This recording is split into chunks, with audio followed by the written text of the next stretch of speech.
Hello, this is Gallifreyan Jedi, and I would like to welcome you to my YouTube channel for what is to be my last video blog of the year 2014, as I post this on the day of New Year's Eve. But do not worry, for I will be back early in 2015 to continue doing my video blogs on various topics for my channel. Now, for today's topic, I would like to discuss the classic Doctor Who series versus the new Doctor Who series.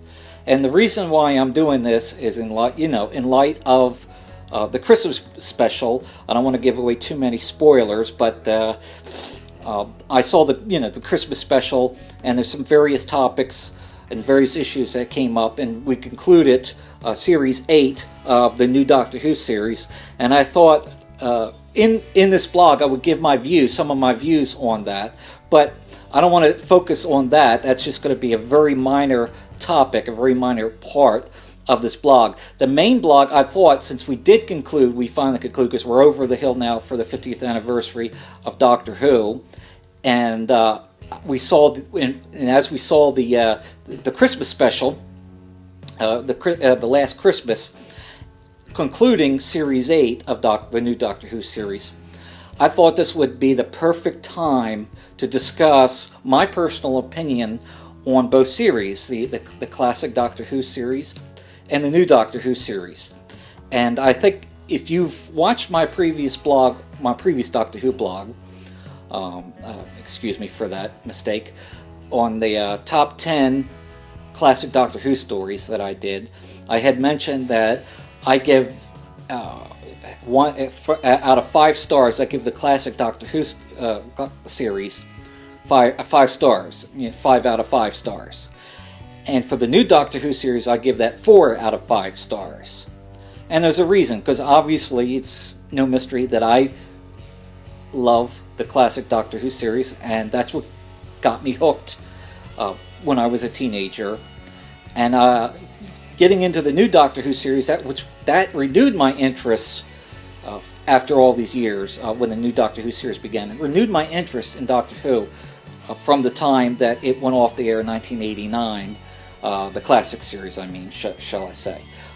And even though I like the new Doctor Who series, I still like the old classic series more, which may, for some of the younger generation, or some people who are getting now into Doctor Who with the new series, I might be in a minority amongst those, just because most people probably love the new series, but I'm familiar with the old series, the classic series, and they're not, and even some of them who do go back and watch some of the classic series can't get into it like they can with the new.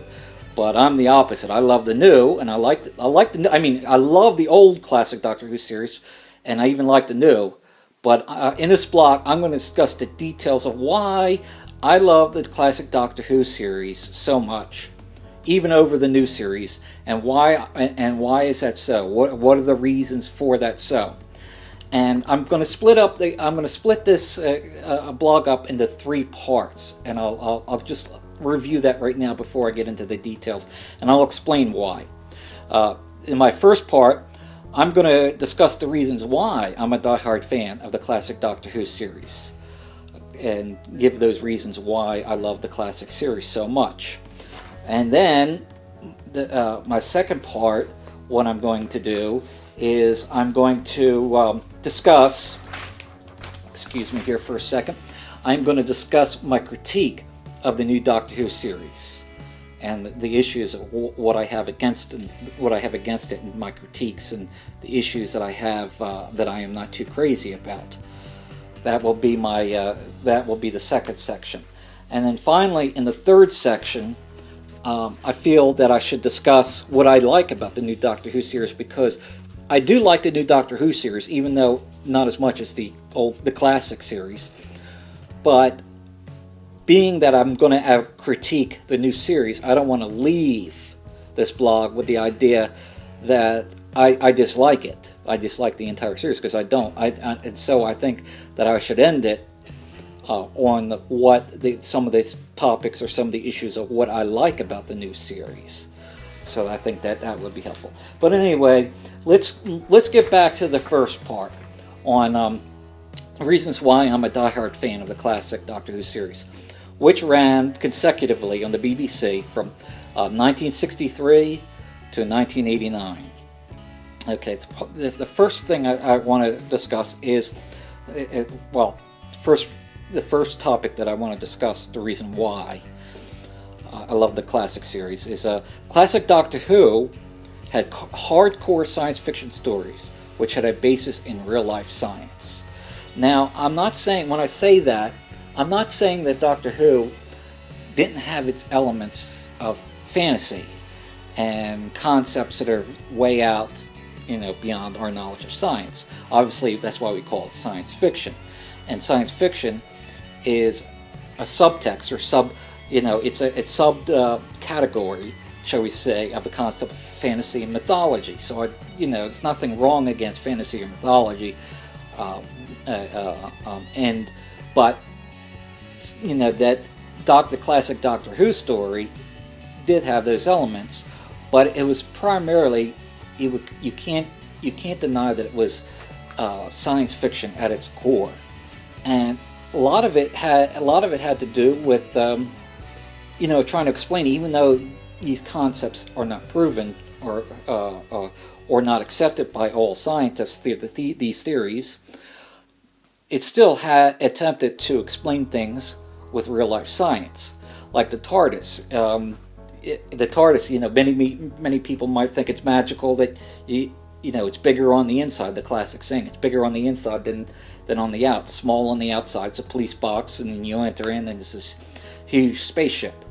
The thing is, it was explained in the classic Doctor Who story. It was explained, by dimensional transcendentalism, and that is actually a theory that some physicists are exploring and coming up with theories and talking about.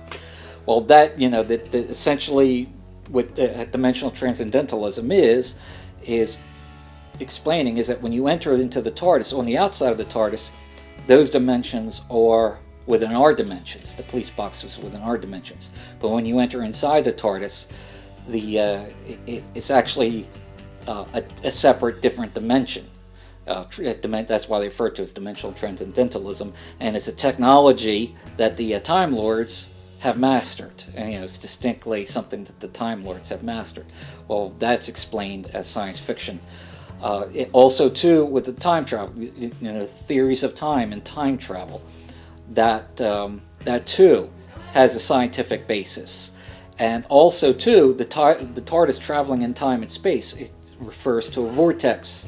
It refers to a vortex, and with that time vortex, that also too has its basis in real life science. Even though scientists and physicists and astronomers might argue whether they have adopted those theories or not, there is still a basis of science, real science in that. So that's what I love, because it's really hardcore science fiction.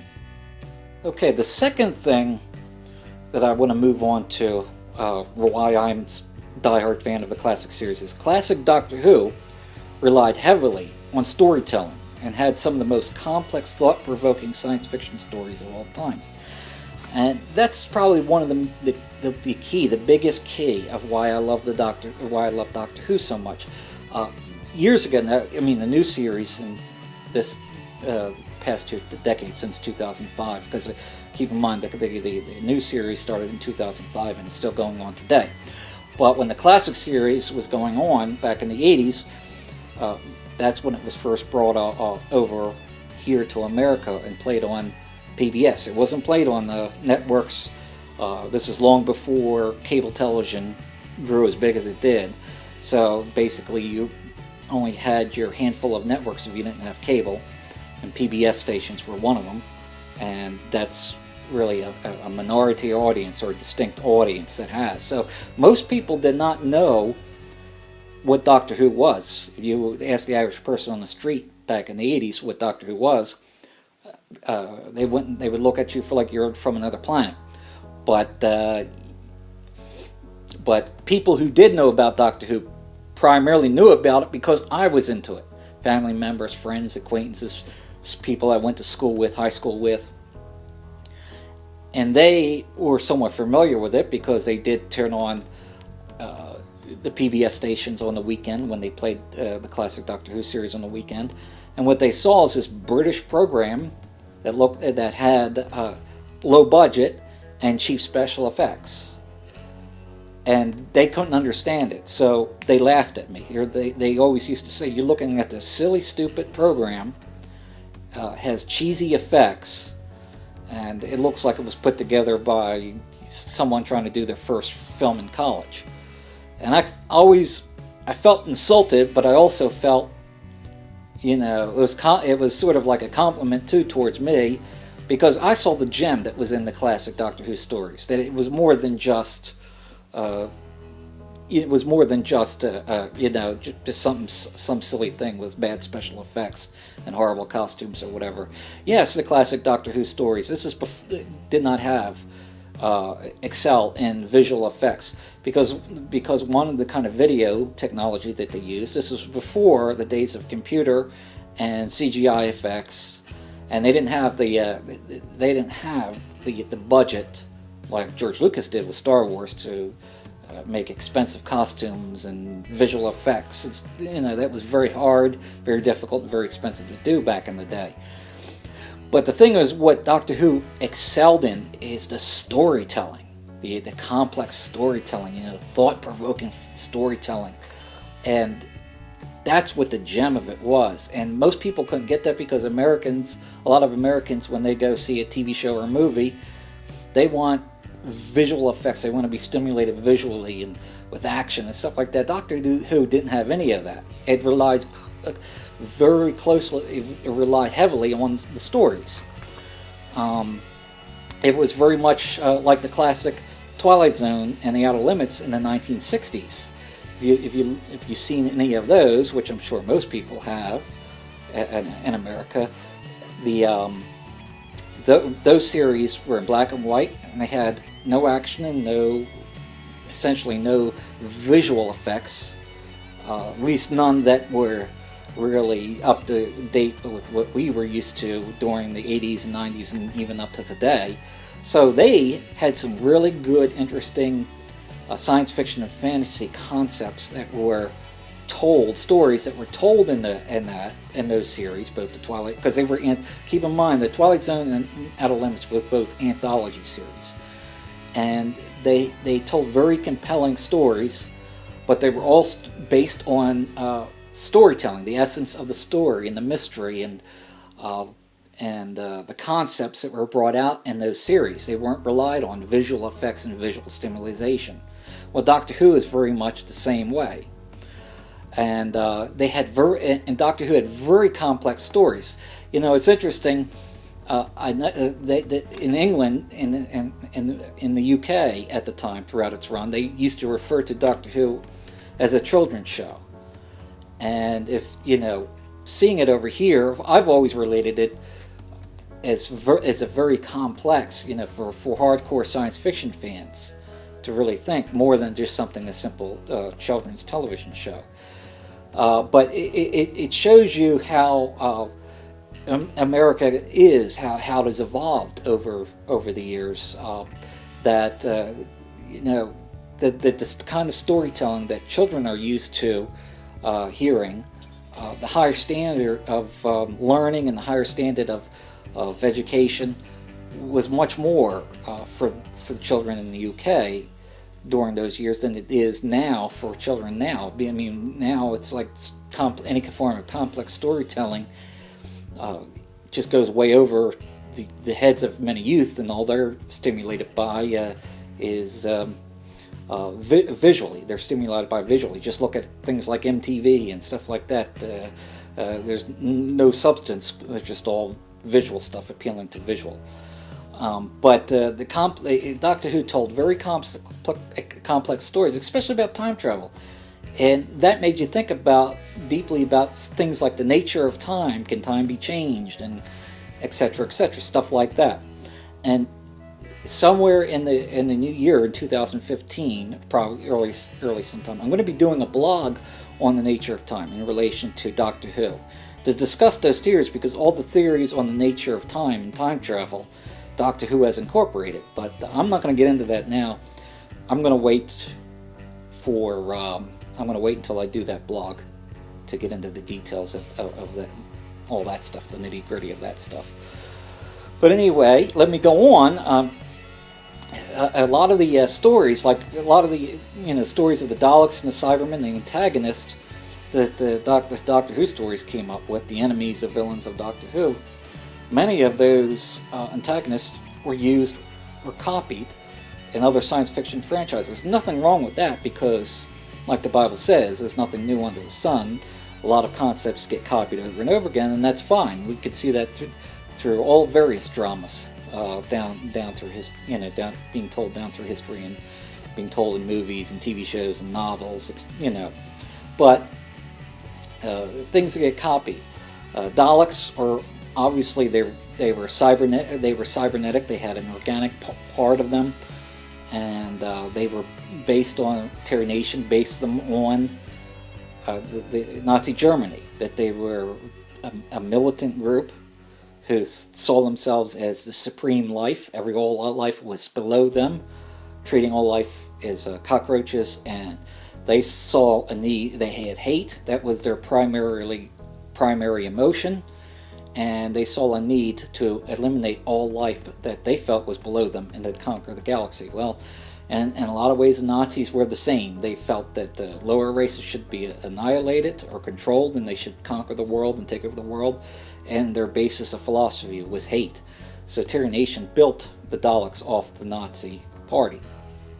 And you see that in various forms throughout different science fiction franchises. Star Trek, Star Wars, Stargate, Babylon 5, I can go on and on. Different science fiction franchises, and talk about some of the enemies that have related to, that are very similar to Daleks. Well, one of the ones is the Cybermen. The Cybermen have been copied very specifically. Nothing against that, but there's nothing against that, like I say. But everybody, one of the things that people who are into Star Trek, creating Star Trek and stories, and also Star Trek fans, they love to point out, like, this Star Trek preceded Star Wars, and they love to say, because Star Was is even more popular than Star Trek, but they always like to claim that Star Trek preceded was sort of something that they copied, and of course you hear like Battlestar Galactica, people there was an uproar because a lot of people felt when Battlestar Galactica came out that was copying off of Star Wars. But it's interesting to note there's a lot of things in Doctor Who that most people don't know, that Star Trek and Battlestar Galactica and many other franchises copied off of the Cybermen. The Borg in Star Trek Next Generation and Star Trek Voyager, the Borg race, that is an exact copy of what the Cybermen are. So if you know anything about the Borg, you know what the Cybermen are. And there's a lot of elements, very close elements in Stargate SG-1 with the replicators, very close to the concept of the Cybermen. But with people saying what precedes what, this Doctor Who preceded. Back in the 60s, the last story with William Hartnell, that was the first story they had with the Cybermen. So the concept of the Cybermen go back to the 60s, before Star Trek and Star Wars and Babylon 5 and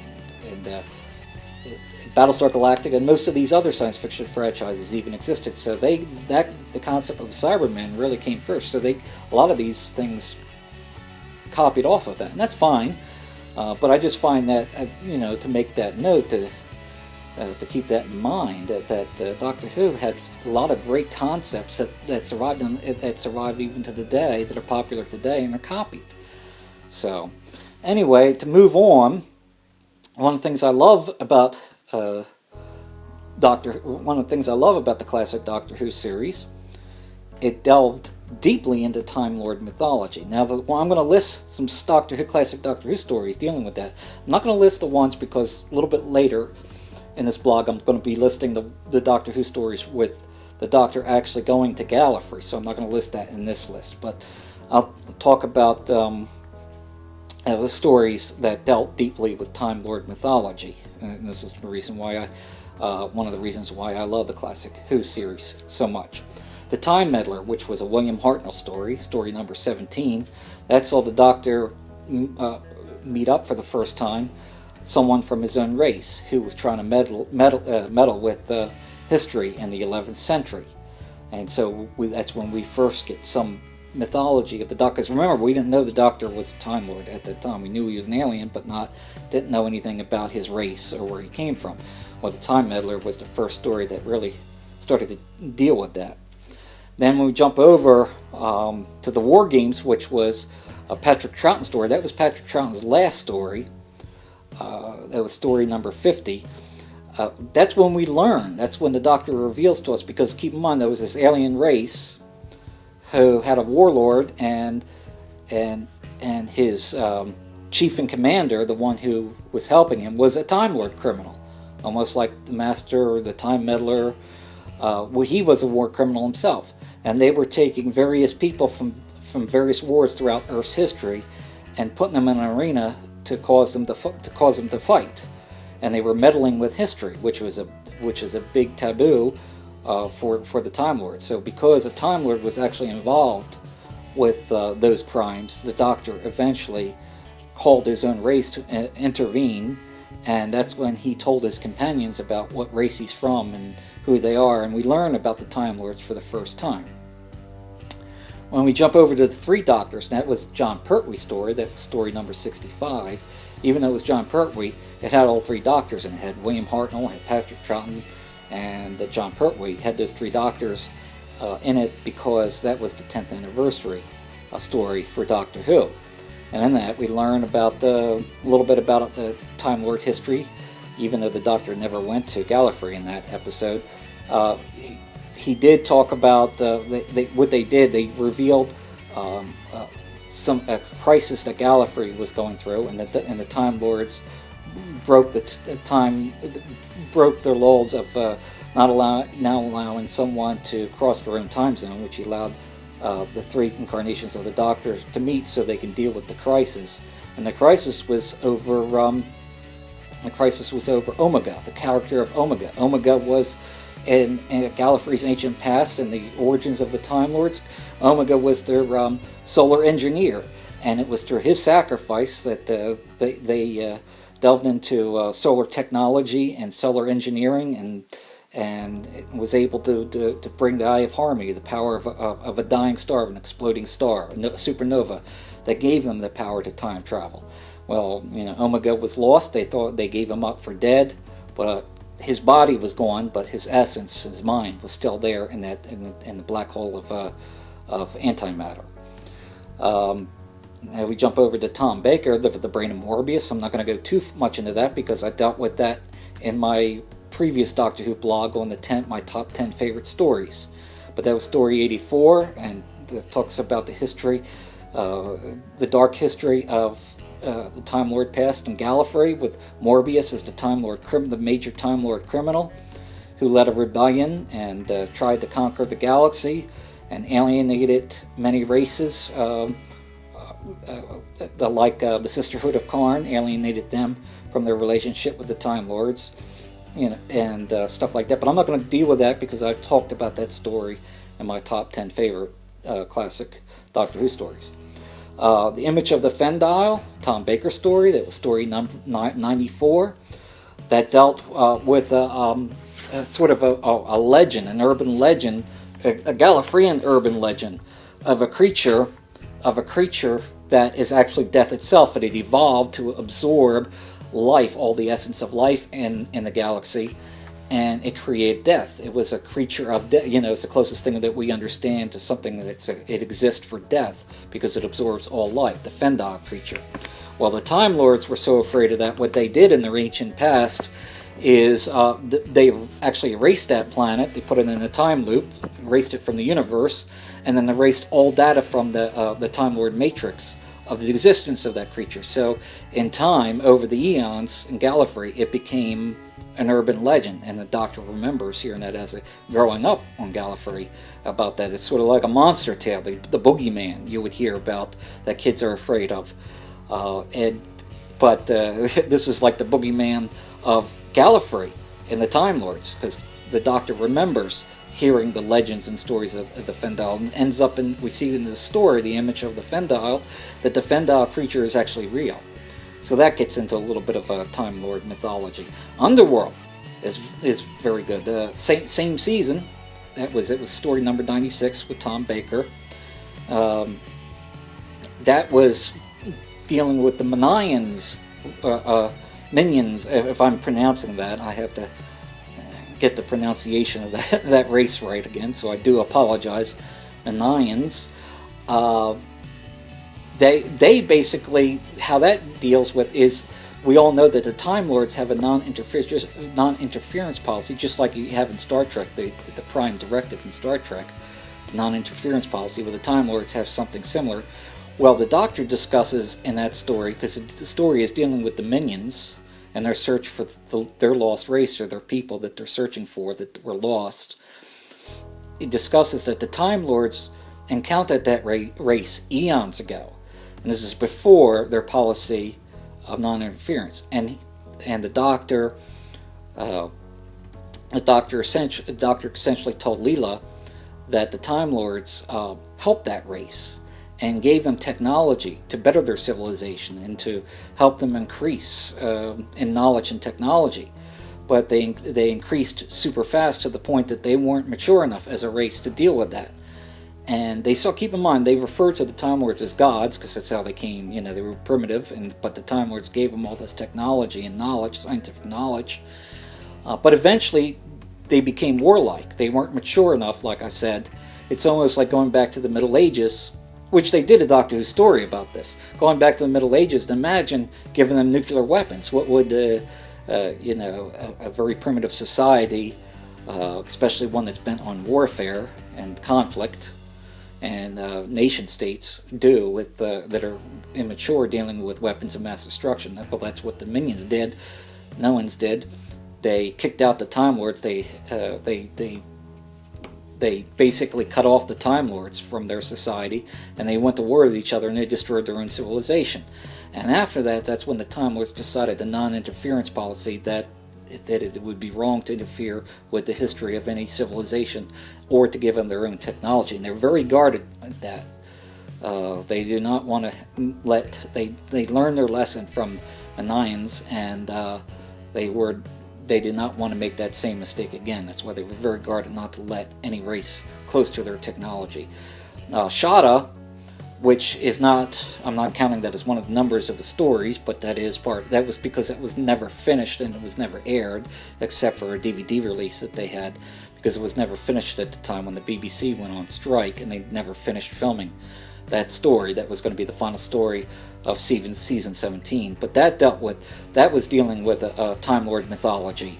Shada was the name of the prison planet of the Time Lords. If you're familiar with Harry Potter, the Harry Potter series, the wizard world has Azkaban as their prison. They're the special prison for their wizard criminals and stuff like that. Well, Shada is a Time Lord prison, and that's what that planet is used as the prison where the Time Lords put all of their criminals. Well, that story dealt with a criminal Time Lord that was in disguise of a university professor on Earth, and he was trying to go to Shada to get some type of technology for I forget which purpose it was, but then he released, because in Shada you have all sorts of criminals, not only Time Lord criminals, but you have Daleks and Cybermen, and you have Zygons and stuff like this. So that you see all those enemies come together in Shada. And also State of Decay. That was Tom Baker in 18th season, Tom Baker's last season, story 112. Don't want to go into that because that was one of the stories that I covered in my top 10 favorites, in that previous blog of my top 10 favorites. And that dealt with the history of the vampires, in ancient Gallifrey, the ancient times, with the great vampires in the war against the Time Lords. So that delved into the Time Lord mythology. The Mark of the Rani, which was in the first season of Colin Baker. That was story 139. That dealt with the female criminal, just like the Master was. Just like the Master was a male criminal Time Lord. Well, Rani was a female criminal Time Lord. She was a sociopath. She sold humans. She treated humans like they were animals, and she was doing scientific experiments on them. And she was a criminal, but it got into Time Lord mythology in that one. And the last one I want to state, now keep in mind, this is not exhaustive. I'm just giving an overview of some of the major stories of the classic Doctor Who of the Doctor Who series that dealt with stories of Time Lord mythology and delved into those concepts. And the last one I want to list is the Two Doctors. And just like I was saying with the minions, or again, feel terrible for not pronouncing that right. In Underworld, the Two Doctors, you saw Patrick Troughton's Doctor. That's when Patrick Troughton and Colin Baker, Colin Baker joined up. That was story 140. That was also in the first season of Colin Baker. But Patrick Troughton and Colin Baker's Doctors teamed up. And Patrick Troughton was sent to these group of galactic scientists who were getting close to delving into Time Lord technology, discovering Time Lord technology, especially time travel. And the Time Lords, like I said, Time Lords were very guarded because they know the destructive nature of some of these other races, what they can do if they got their hands on that technology. So essentially, the Time Lords used Patrick Troughton's Doctor to go and confront them, sort of like how the CIA, the Celestial Intervention Agency, sends some of their agents, in an unofficial fashion, to warn that station that the Time Lords are not going to stand by and allow them to discover and get a hold of their own technology. So that delves into the whole thing. Of course, the Centaurans were in there because the Centaurans, keep in mind, were very much ready to discover and get their hands on Time Lord technology. But anyway, let me go on here to the next. The next point that I want to go into. The classic Doctor Who had a very consistent continuity throughout its 25 consecutive run on the BBC. Now, the classic Doctor Who stories have been criticized based on the fact that throughout its run, the BBC never expected the stories to replay in syndication, and that's one of its complaints, especially by some fans and some others. I've heard some other reviewers say, well, the classic Doctor Who series really probably had some problems with the continuity, because it's true, they never expected it.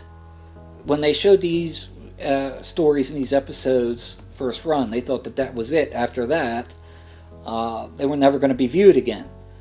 And this was long before the days of even VHS collecting, back in the 70s. This is like a decade before that the VHS came around, so people, before the concept of home video or anything like that.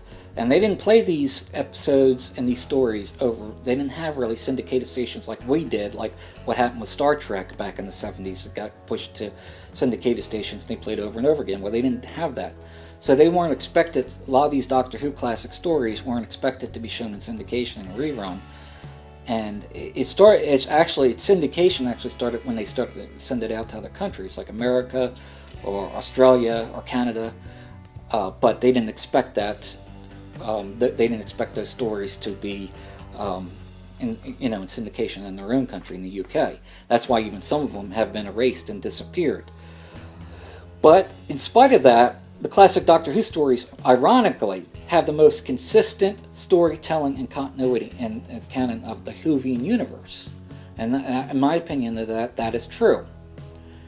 And let me give you an example. I'll give one example because I can go on and on. Like I said, this is not exhaustive. But let's deal. Like I said, I wanted to deal with the stories where the Doctor actually goes to Gallifrey. He actually visits Gallifrey, comes back, and the stories that surround that. Now we know there's a story arc. Let me just say this: there's a story arc theme that runs throughout all the stories. From the time of the Deadly Assassin, all the way up to the trial of a Time Lord. And remember what I discussed, if you've seen my video on my top 10 favorites of the classic Doctor Who stories, I discussed, one of them was The Deadly Assassin. The Doctor goes back, make a long story short, and he gets charged with a crime he didn't commit, which was an assassination of a president. And he's going to have a quick trial and be put to death. And in order to stop that, to prove his innocence, he invokes an article of their Constitution for as a presidential candidate. Well, he didn't want to become president, but he only did that to buy himself time to prove his innocence, which in that story he did. Now, after he leaves Gallifrey, he comes back in the Invasion of Time, where he declares himself. He takes on the role of president, but there's an ulterior motive. He's not deciding to become a politician in Gallifrey's history at that time. He's becoming the president to uncover a plot by two alien races, one of them which is the Centaurans, which are trying to get their hands on Time Lord technology.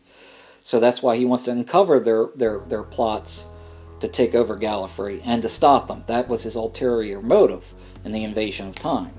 Then we go into Peter Davison's, now keep in mind, Invasion of Time was story number 97. We go to Peter Davison, to the Ark of Infinity, which is story number 123. That, in the Ark of Infinity, that was in the 20th year of Doctor Who. So while they were celebrating the 20th anniversary, they were reintroducing a lot of the old enemies. One of them was the enemy from the 10th anniversary, the Three Doctors, Omega. Omega comes back and threatens Gallifrey. So that happened in that story. But the Doctor, still, again, there's this theme of the Doctor's presidency and his relationship with the High Council of the Time Lords. It's related. Even that carries over to the Five Doctors, which is story 129. That was the 20th anniversary, where the Time Lords, or actually, this was not the Time Lord High Council of the CIA doing this, but this was President Barusa. Keep in mind, President Barusa was introduced in a Deadly Assassin. He was the Barusa was the Doctor's mentor. He was a professor. He was the teacher of the Doctor when he was young, and he was in the Time Lord Academy. And we see him in the. He helped the Doctor in the both in the Deadly Assassin and Invasion of Time, and he was there in the Ark of Infinity. But in the Five Doctors, he became obsessed with immortality, and in order to obtain immortality, trying to get to the secrets of Rassilon, he pulled the Doctor from all of his timelines, all the Doctors, from the first Doctor, William Hartnell, all the way up to the current one, Peter Davison. And he pulled all 5 Doctors and put them in the Death Zone so he could discover the secrets of Rassilon to obtain immortality. And of course, in the trial of... Now keep in mind, at the end of the 5 Doctors, Peter Davison's Doctor runs off, even though the Time Lords want him to remain there as president, but he doesn't want to be a politician. He wants to explore the galaxy. And when we get to the trial of a Time Lord, when the Time Lords are putting him on trial again, he tries to excuse himself from being put on trial, claiming that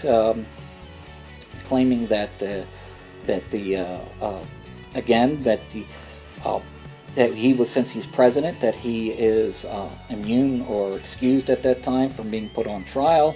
They said that, referring back to the 5 Doctors, that he gave up his position to be president, so no longer they consider him president, so they forced him to stay on trial. And they also denied or decided that exiling him again was not, and they referred to that they tried the exile, which we know after the War Games that keep in mind, Trial of a Time Lord is story number 143, and the Time Lords decided that they couldn't exile him because the first time they exiled him, they felt it didn't work. Like at the end of War Games, the Time Lords exiled him to Earth, and half of John Pertwee's era was him being trapped on Earth, and the Time Lords forcing him to remain on Earth. But they decided that they didn't work, so they couldn't hold him accountable to that, and they couldn't allow that to be his punishment if found guilty. But anyway, that's just the samplings of why I love the classic Doctor Who story. Now let me go on to my critique of the new Doctor Who series. my critique of the new Doctor Who series, which started in 2005 and it runs to the present. Let me go with the first point. It says, now keep in mind, when I'm going to be critiquing this, and I'm going to be ending this blog with talking about what I do like about the Doctor Who, the new Doctor Who series. Because I really don't, a lot of times, I do not like to talk about negativity. I'd rather talk about, if I'm going to talk about something, especially when doing a blog, I'd rather talk about something I like rather than something I don't like. I know that that's really odd because you go on the internet and you have people spitting hate and venom towards things that they hate all the time. I don't find that productive. I find it counterproductive. But that's why, but I do think, because I am doing this blog on the classic Doctor Who versus the new Doctor Who, I feel that I need to address some of these issues that I have angst against and complaints against the new series.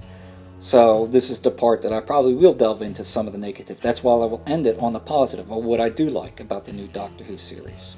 But let me start my critique. The new Doctor Who series is based on science fiction, but its science is very esoteric, and many of the elements would classify as fantasy. Now, I'm not against fantasy. Keep in mind, I love fantasy. I love The Lord of the Rings. I love the Chronicles of Narnia. I love Harry Potter. I love stuff dealing with magic. I have nothing against it. It is a genre that's fully worthy in its own right. And even science fiction is a subgenre of fantasy.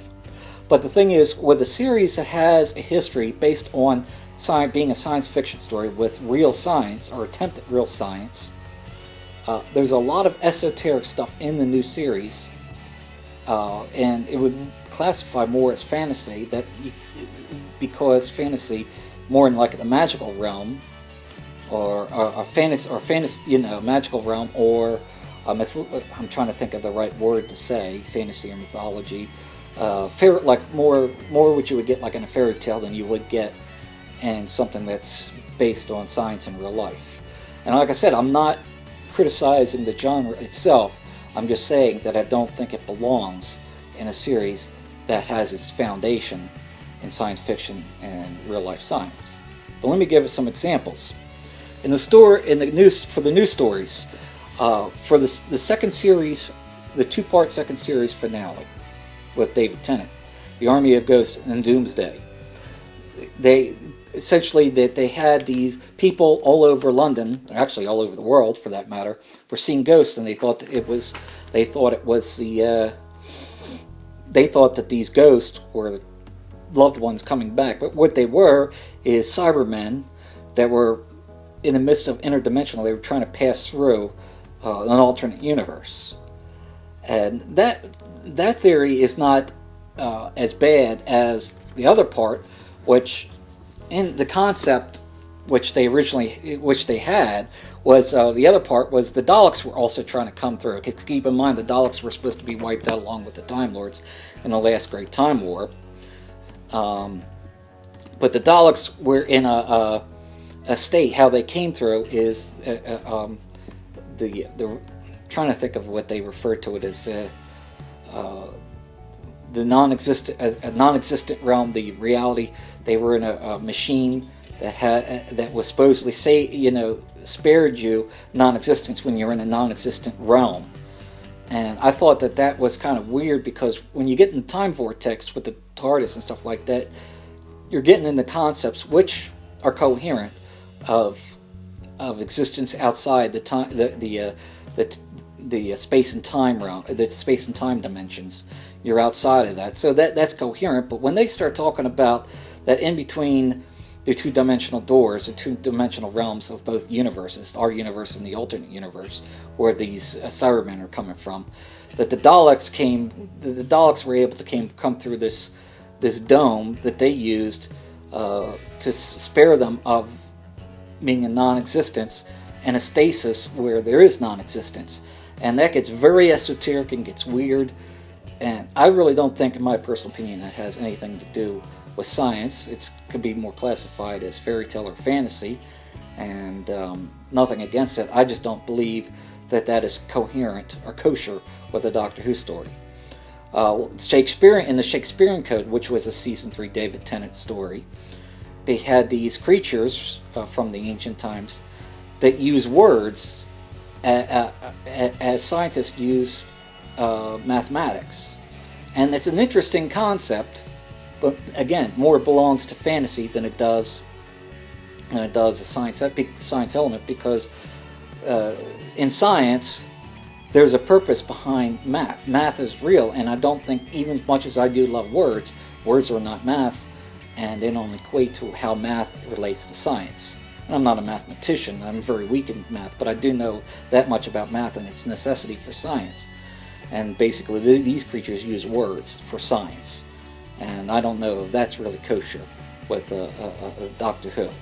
It's in The Stolen Earth and The Journey's End, which was the two-part finale for Series 4, David Tennant's era, you had the Daleks, Davros leading the Daleks, taking all these planets from around the universe to put them in. They were dragging the Earth. The Earth disappeared. They dragged the Earth. That's totally unscientific. Because even if you had the technology to move planets, you would shake the whole gravity system of that entire star system. You would unveil, you would basically destroy the atmosphere, destroy the planet itself. I mean, you move the Earth, you had some type of device that moves the Earth, you're going to destroy the whole Earth, and it's, the atmosphere will of the planet will probably, spin off into space, and you'll destroy the entire environment of the Earth by doing that, along with all these other planets. And now, it's just sort of like what you saw in the old, if you remember, the Super Friends cartoon, which were entertaining as a kid. But when you had the Green Lantern or Superman push the Earth out of the way anytime something dangerous, yeah, you could accept that as a kid, but there's no scientific basis in that. There's just no way you could do that. But again, that belongs to something that's more in the realm of fantasy. Nothing against the concept. It just, again, I don't believe that concept is kosher with Doctor Who as a series. And the same thing what they had. The Daleks were using this reality weapon, which basically didn't just disintegrate its enemies, didn't disintegrate planets and stars and people. It basically unraveled their reality. That kind of is very esoteric and strange concept. And when we get more into Matt Smith's era, Series 5, the finale for Series 5, the two-part finale, which I thought were excellent stories, were awesome stories. Super awesome, for the new series. The Pandora Opens and The Big Bang. Awesome stories. Had the concept that when the TARDIS exploded, it created a rip in the universe, and essentially all stars erased the history and existence of all stars and planets, and erased the history of the entire universe, and left the Earth open, because the Earth and the Sun were the last in the universe to exist, and there was no stars in the sky. Well, the Doctor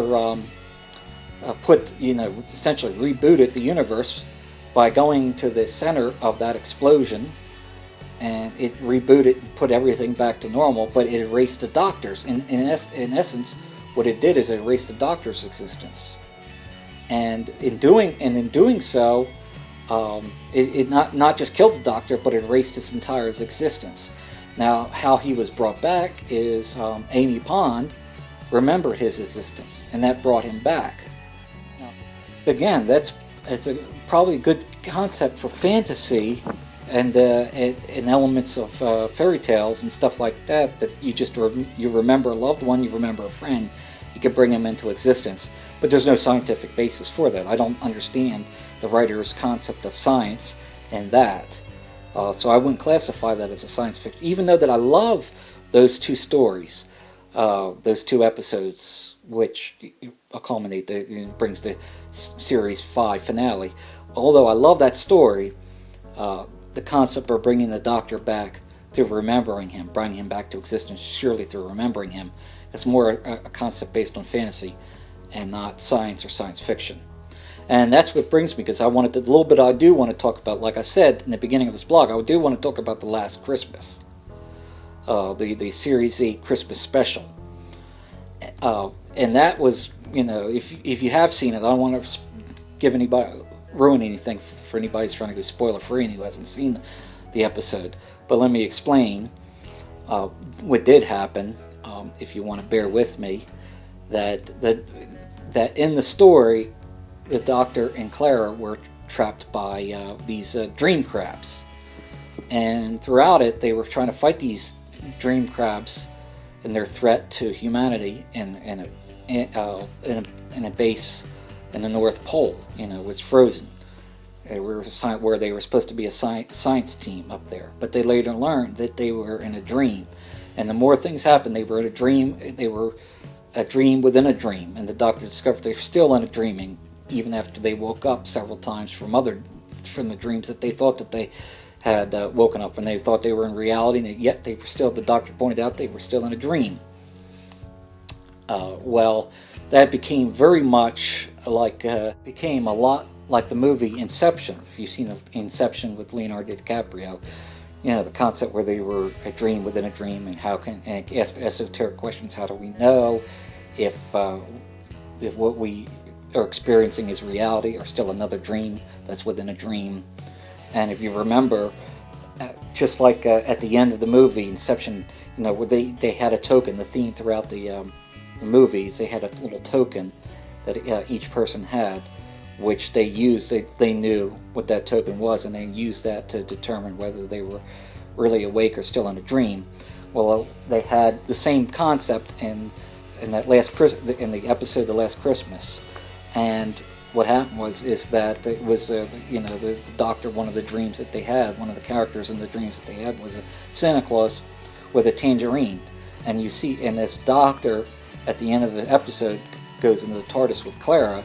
You see close by where the TARDIS was, you see a tangerine sitting there. So it's almost like a little thing that's thrown out, a little joke, or maybe a hint. I don't know what they're saying is that the entire episode or whatever is just they're still dreaming or whatever. And I don't know. I don't think they are. That's not my opinion. But again, that gets into the realm of idea fantasy rather more than science fiction. And I guess the concepts that I gave you in those episodes are fine. I don't think they belong in Doctor Who. They don't belong with the theme of what the classic Doctor Who stood for. But that's just my opinion. And that's my critique of one of my critiques of the new Doctor Who series. Let me go on. The new Doctor Who series has been very inconsistent with continuity with the Whovian mythology. Not only with the classic Doctor Who series, but also within the new series itself. Let me explain. The finale for Series 3, David Tennant's era, The Sound of Drums and the Last of the Time Lords, which saw the return of the Master. They have a theme with the Master. They talk about the Master when he was going through the Time Lord Academy, centuries ago, along with the Doctor, where he looked into the time vortex. The Time Lord showed him the Time Lord vortex, which is a rite of passage for all young Time Lords in training. But something happened to him that didn't happen to the other Time Lords, is that he went insane. He somehow saw something in there, almost like you see that in the Twilight Zone, where they get a glimpse of reality and they go insane. Well, that's what happened with the Master. He supposedly, when he was very young as a kid, he saw something that drove him insane, and that's when he started to become a criminal at that point. But see, here's the problem. Here's the problem, is that the Master in the classic series was never insane. He was a criminal, very intelligent, but he was not insane.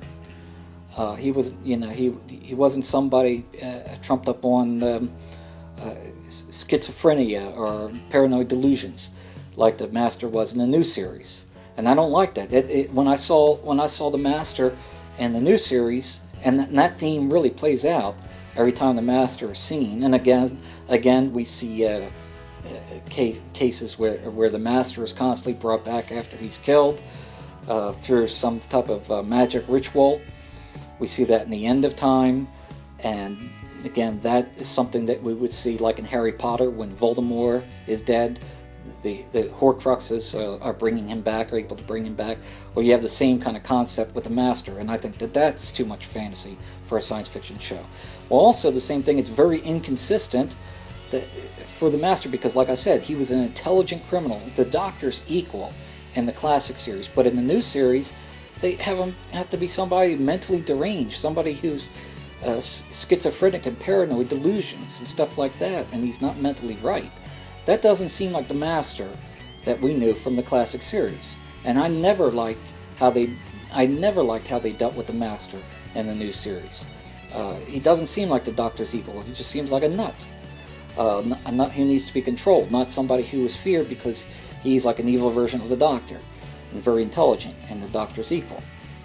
But let me also too, and that's one of the reasons why. Now some people would sit there and say that from the time of the sound, they refer to the time of the Sound of Drums and the Last of the Time Lords, that's what drove him insane, and he remained insane from that time onward.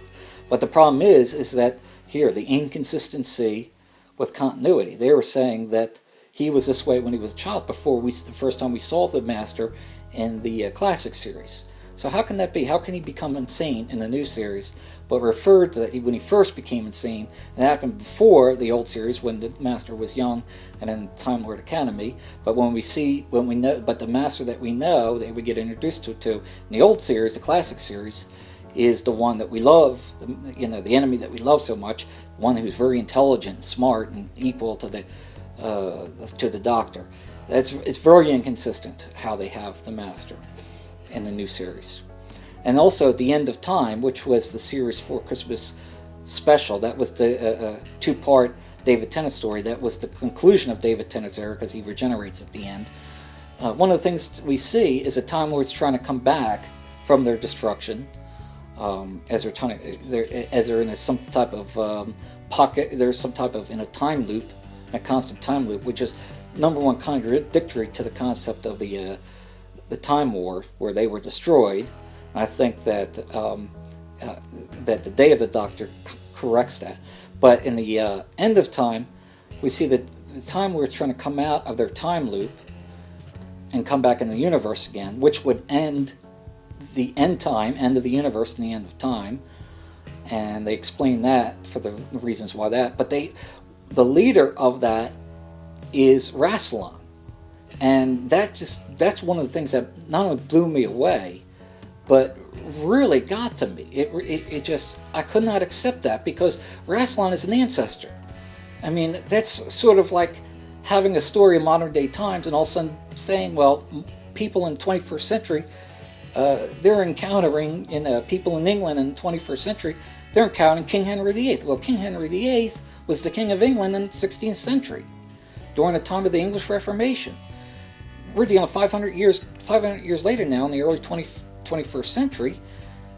He's been dead for 500 years. It would be inconsistent, continuity-wise, to see King Henry VIII coexist with 21st century British. And the same thing with Rassilon. Rassilon died thousands or maybe even 1 million years before the Doctor was ever born. And here he is in the Doctor's time, not only the Doctor's time, but in the new series, with the Doctor's late regeneration, his 10th his 9th regeneration. No, it doesn't work. It doesn't work. It's very inconsistent, and I have a hard time accepting that continuity. And even though, technically, because it's aired and published by the BBC, a story published by the BBC, and aired, which is usually considered, especially with Star Wars and Star Trek, is usually considered canon. That's like the Bible for canonicity for a show. The End of Time is technically a canon, but I have to. It's so bad. It's so poorly. The concept is so poorly written that I have to erase it from my mind to accept the continuity of the new series. And I know that's probably a controversy, and some people don't agree with me, but that's how I have to deal with the End of Time. Also, too, I want to deal with one more thing. The new Doctor Who series has spawned the spin-off series Torchwood, which I consider the worst science fiction series in television history. And this is a big one. Torchwood was a project by Russell T Davies. Russell T Davies was the one who revived Doctor Who in 2005. I'm not a fan of Russell T Davies, and I'm not a fan of the era of Doctor Who from Russell T Davies, which begins with Christopher Eccleston and runs all the way through the end of David Tennant's era, with the last one being The End of Time.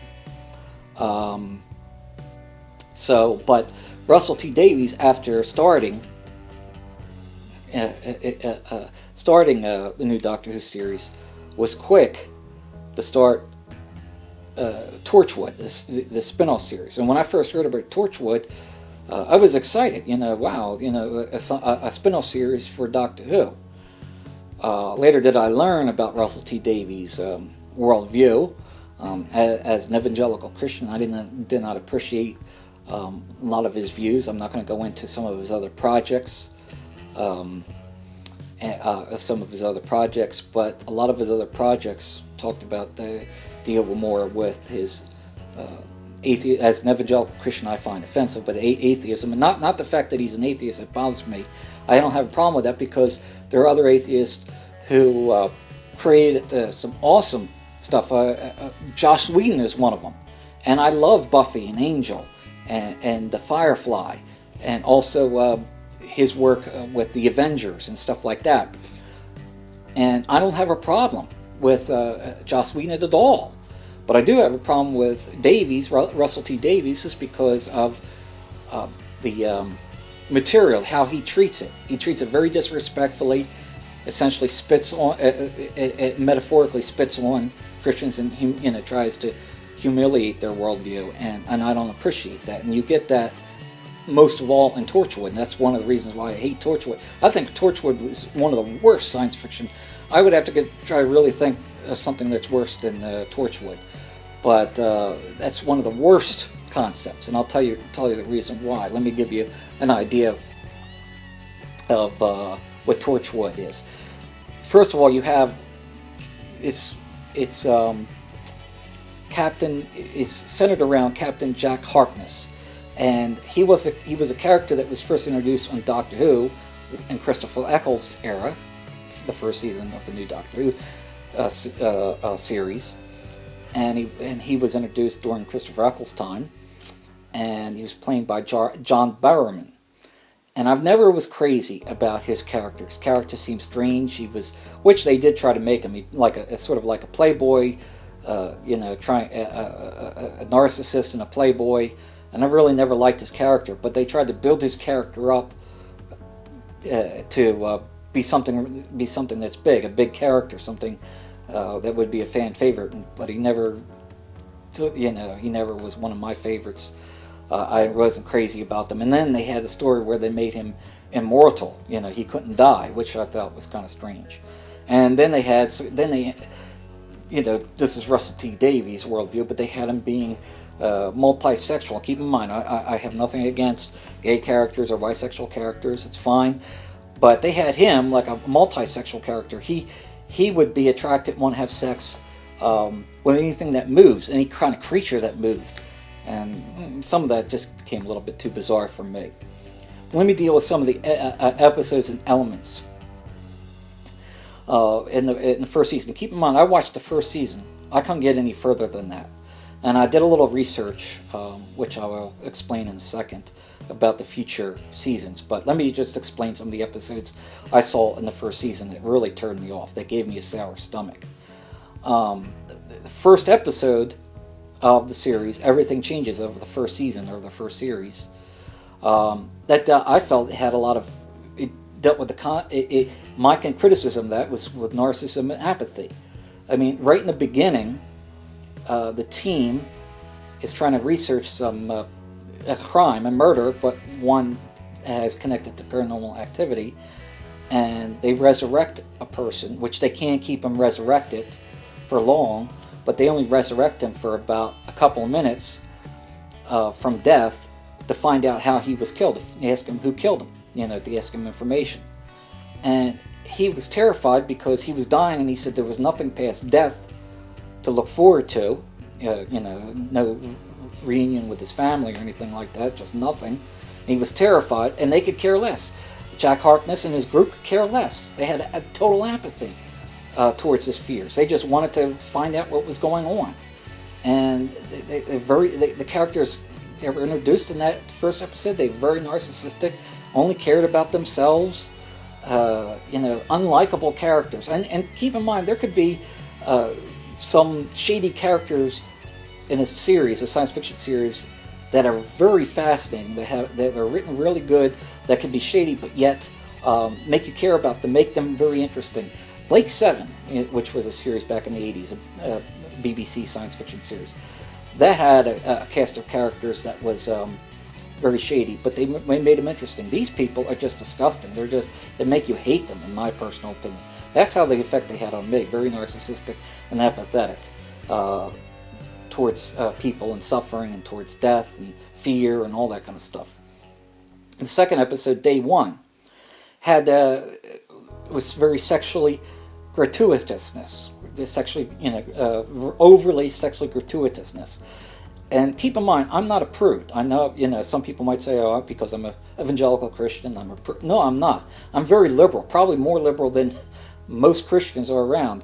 My thing is if whether straight couples having sex, gay couples having sex, I'm very liberal with that. And if it's done tastefully, more power to you. I don't care. That's fine. I'm open to that.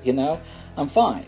But when you have a story like this, let me explain. In the story, the theme was there was some alien thing, some alien presence that was causing people just to have casual sex, or just to have sex with anybody anytime. Jump someone just to have sex anytime they want, gay or straight, whatever, it doesn't matter. And it would consume people when they had a sexual orgasm. And where I'm pretty open to that, I think some of that kind of stuff is a little bit too strange, very gratuitousness, and it doesn't need to be overly exploited as it did. But that's one of the themes of Torchwood, and you definitely get that, and you definitely get that in that episode and throughout the entire series. One of the things that really bothered me in the episode Small Worlds, where the team is trying to hunt down these fairies, these fairies that supposedly from the ancient times that kidnap people, mainly children, and it was following the theme in that thing. It was following a little girl and trying to take a little girl, and anybody who got in their way, whether it be the stepfather, and they had another scene with a pedophile trying to kidnap her, the little girl, and these little fairies would kill him and kill other people, like the stepfather who got in the way. Well, they wanted to take her off and kidnap her and take her to another dimension. And at the end, you see Jack Harkness come, and he says he's there to help that family and to save the little girl and to bring her back to her mother. And he promised the mother that he would save her. But then when these fairies said, "We'll keep coming back and killing people if you don't let us take her," he said, "Go ahead. I'll allow you to take her if you disappear and don't come back." And I was upset. Can you imagine the Doctor saying that? Can you imagine to say, well, it's I call it a concession with evil. Can you imagine the Doctor? Can you imagine the Daleks or the Cybermen or one of his enemies saying, you remember in the Pyramids of Mars, he says, Sutek said, if you let me out, I'll destroy the rest of the universe, but I'll give you the Earth. Imagine the Doctor conceding with Sutek and allowing saying, okay, I can't do anything about you, but I'll let you out as long as you give me the Earth and keep the Earth safe, and you can destroy the rest of the universe. That's something Jack Harkness would do. Certainly not the Doctor. The Doctor is the hero. He's self-sacrificing. He is like the ultimate hero, just like you would have with Spider-Man. When Spider-Man says, with great power comes great responsibility. A hero is not somebody who can do magical wonders and who's beyond our normal day experience. A hero is one who's willing to sacrifice himself for others and not willing to concede with evil. Well, Jack Harkness is definitely willing to concede with evil, as you can see, and I do not like that. I even hated this character more so in that. Countryside was very, not only bizarre, but it was sadistic. It dealt with not even aliens, but just a group of people in the countryside of England who kidnapped people and purposely tortured them and ate them. Cannibalism. And when they caught up, when the team, Jack and his team caught up with them, they were proud of what they did. They said it made them happy to torture and murder people and to eat them and stuff like that. And to me, even though you could say, well, it's dealing with real life evilness that is in the world, just the way it was dealt with in that episode was very gratuitous and very sadistic. And that's another reason why I don't like the new series. The next episode of Torchwood I wanted to talk about is Out of Time, and that I find offensive is the concept of assisted suicide.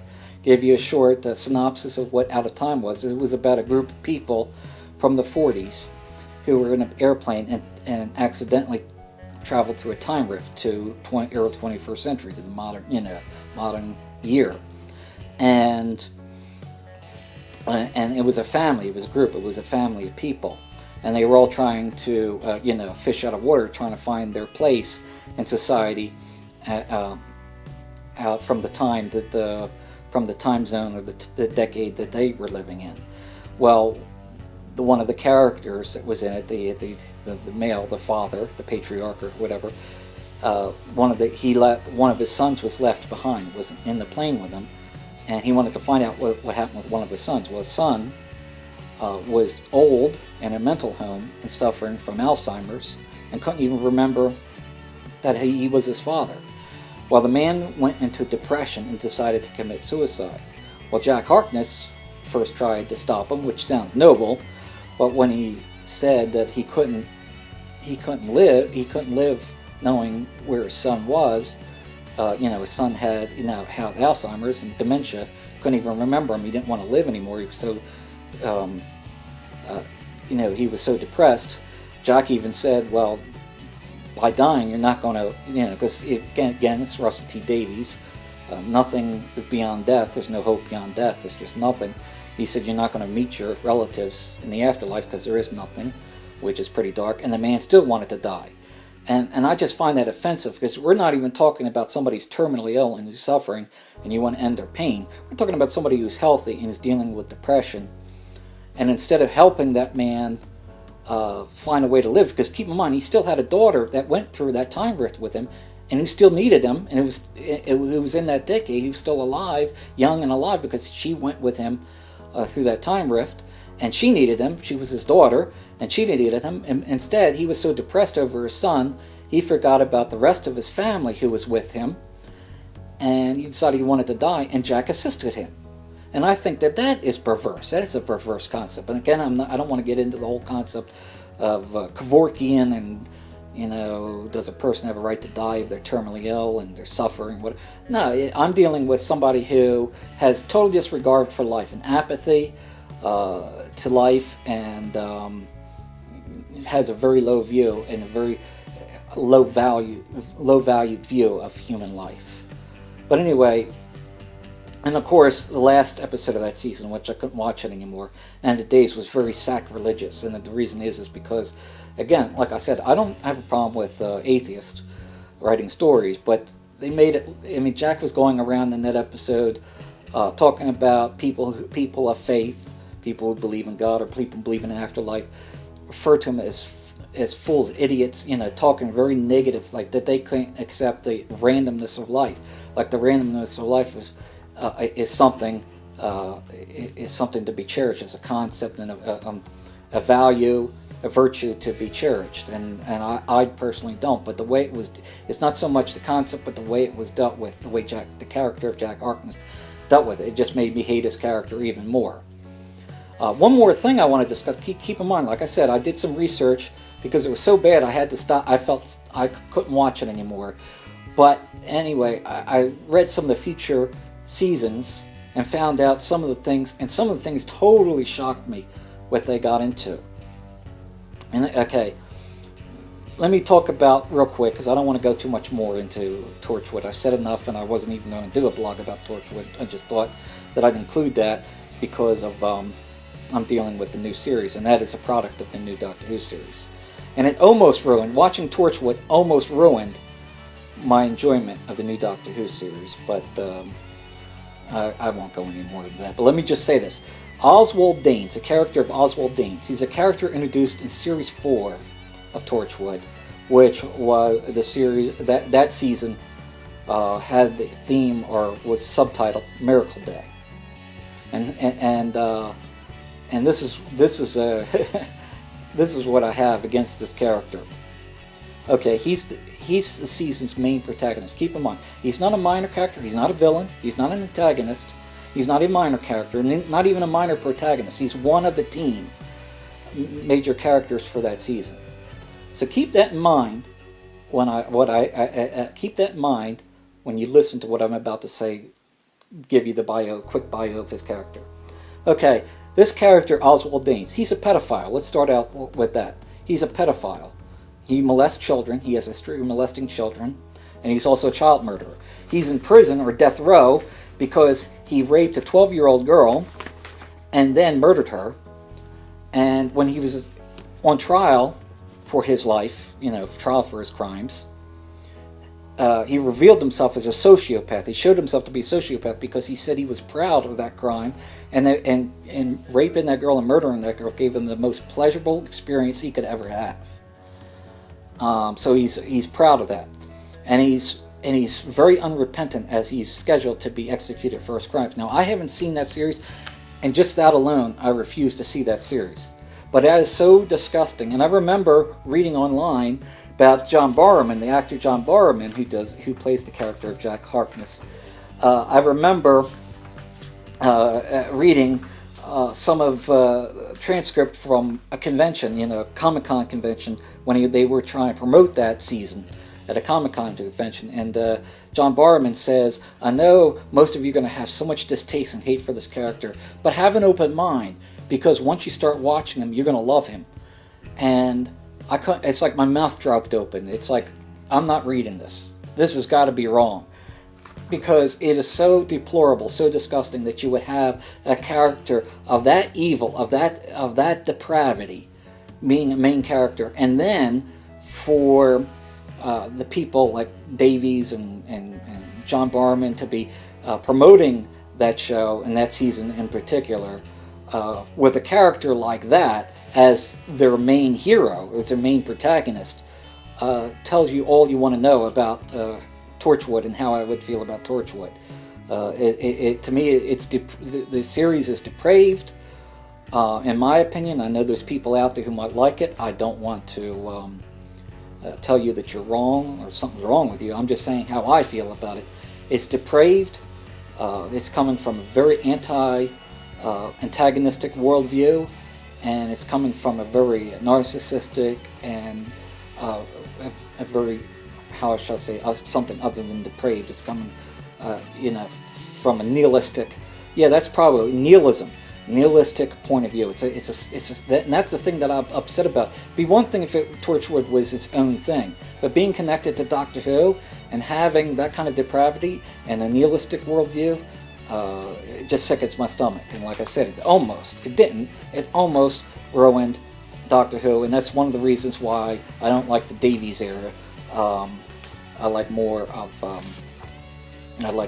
the Stephen Moffat era, starting with the 5th season with Matt Smith.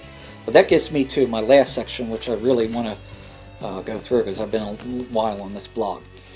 These are the things, since I dealt with so much negativity in critiquing the new series, I want to end this by sharing a few things of what I like about the new Doctor Who series, because I do like it. And I don't want to just constantly put things down. I want to have a lot of positive things. I like positive more than I do negative. Okay, what I like. The new Doctor Who series, this is one of the major reasons why I like the new Doctor Who series. It's a continuation and not a reboot. Let me say this. A continuation of the old classic Doctor Who series. And it's not a reboot. Not a reboot of it. Now, when I say by reboot, you have the reboot of Battlestar Galactica from the previous decade. And even, I think, J.J. Abrams, even though it's not aforementioned that or admitted by Abrams as a reboot of Star Trek, I think his movies are, in a way, a reboot. And I'm not going to get into that now, the reason why. But most of your science fiction stories that have a revival in the past decade or two have been like reboots. And Doctor Who, the new Doctor, I'll have to give Davies, even though I don't like Russell T Davies, I will give him credit.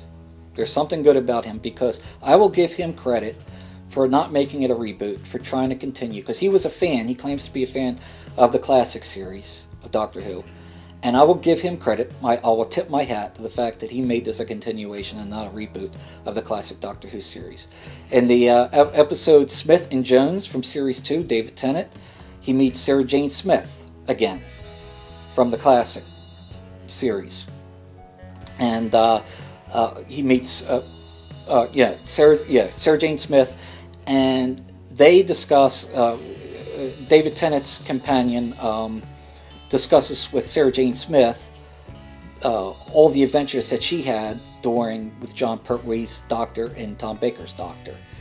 And when Sarah Jane talks about that, she's talking about all these stories from John Pertwee and Tom Baker's era, which is showing that they are continuity and continuation from the classic series. So I thought that was a plus. Let me say this. In the new Doctor Who series, has very complex story arcs that raise a lot of mystery at the beginning, but ties up all the loose ends coherently seasons later when that story arc ends. Like I said, primarily this is done with Stephen Moffat, who I like a lot better running Doctor Who, a lot better writer than Russell T Davies.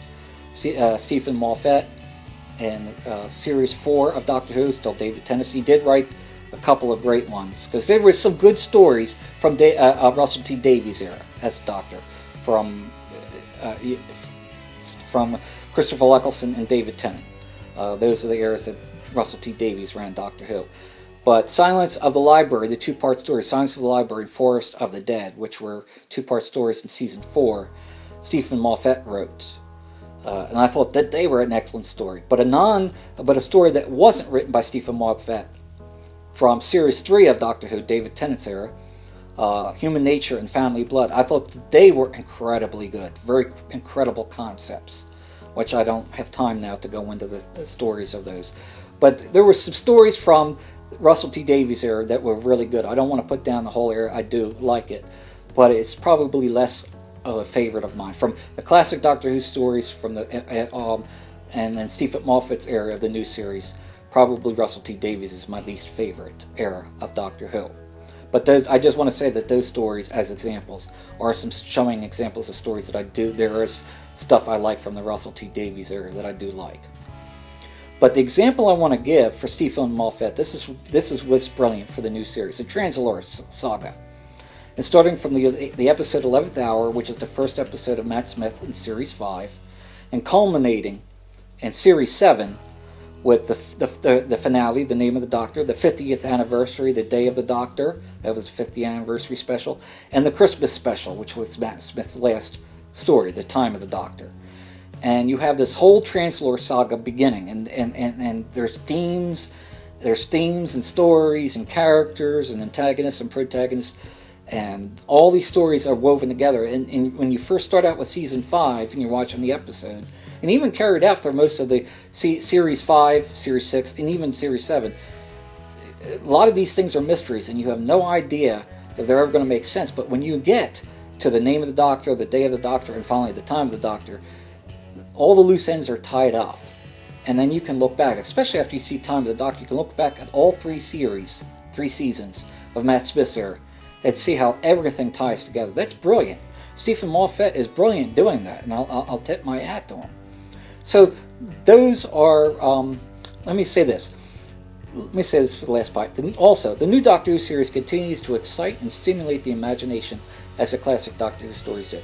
Even though I think the classic Doctor Who series is better at doing that, as far as stimulating concepts and ideas with science fiction mythology, I think they're way better at doing that. The new Doctor Who series is quite capable of doing so. Like I said, I give that a 4 star out of 5, and I give the classic Doctor Who series a 5 out of 5. But the new Doctor Who series still does that, even though that they're not up to par with the classic Doctor Who stories. They still do that. And just like the examples I gave before with Stephen Moffat and the Translore Saga, that's just one example of what I do like about the new series. And the new series does continue to excite and stimulate my imagination for science fiction and for Doctor Who. And that's, pretty much the reasons why, as I stated there, why I do love the new Doctor Who series, and I do continue to watch the new Doctor Who series. But with that, I've overdid this blog more than I wanted to, because this was my New Year's blog. So I think I will end it there. I want to thank you for taking the time to watch this video. If you like what you heard and watched, I'd like to encourage you to subscribe to my channel so you'll get all the new updates. And just a little preview, which you will be getting for updates in 2015, very early, hopefully in January, is I'm going to be starting a series on the mythology of Star Wars and the mythology of Doctor Who, going back and forth. And what I mean by that is I'm going to pick out specific topics of stories and concepts and ideas with Star Wars, the Star Wars universe, and Doctor Who universe. And I'm going to be exploring them in detail. And then, with that, I'm going to be giving giving an offer for people to request something. If I get enough requests for a specific topic, then I might do it. I might consider doing that topic. But anyway, just that's my preview for 2015. And saying that, I'm going to end this. But again, in light of the preview of what I've planned for 2015, please subscribe to my channel so you will get those updates. And I hope that you enjoyed this video, and I hope that you have a great New Year's. 2015 is right around the corner. And in saying that, I end this blog. May the Force be with you.